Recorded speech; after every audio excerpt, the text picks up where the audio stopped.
Job search tips: how to make effective telephone calls. There's a slight difference, or an important difference, between making mature follow-up calls, as we call them, and immediate follow-up calls. Mature follow-up calls are calls which are scheduling and would batch. These would be for the non-urgent, perhaps less important telephone calls that you're going to make. Firstly though, you need to prepare. You need to introduce yourself, and you need to be able to refer to any previous communication. We align the steps that you take, therefore, in a similar way perhaps to a baseball game. And you've got to think now about moving to first base. Firstly, by asking them, have they actually got your CV? Have they got the CV on the database or on file? It's very common sometimes you apply for jobs and they never actually put your CV onto their database. Secondly, if they have got it, you need to get them to update your record. Not update the CV, update your record, probably on that database. So you need to get them to do something.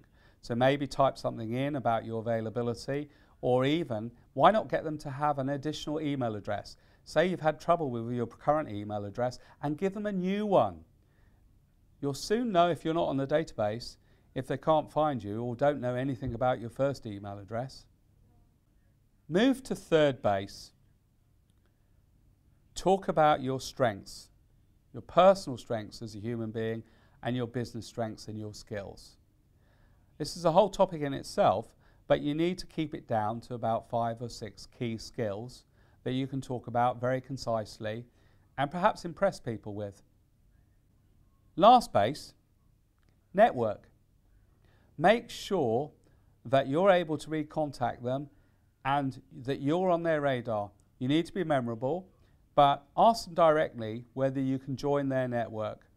Perhaps say, would you accept an invitation from LinkedIn or whatever media you're using, but really do try to include them if they're going to be helpful in your network and get in theirs.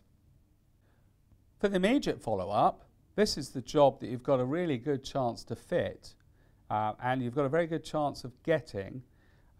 You need to actually have a slightly different approach. Obviously, first base, a bit more direct. Have you got my CV and have you read it? Now, if they haven't, or they probably haven't actually read your CV, they may well have it but haven't read it, then start talking a little bit about your experience.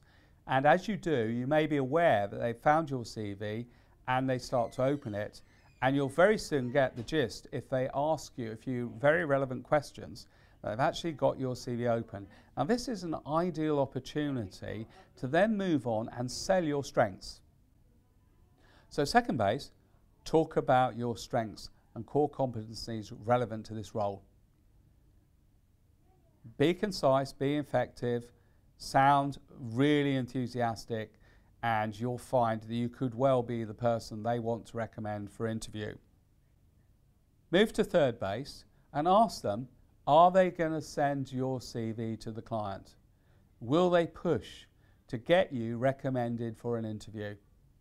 Hopefully they will, but equally so, if they don't and say they won't, respect their opinion and be grateful and talk about future opportunities that they may have. Lastly, say a thank you. Send them a thank you as well and communicate your strengths again in the thank you letter or thank you email.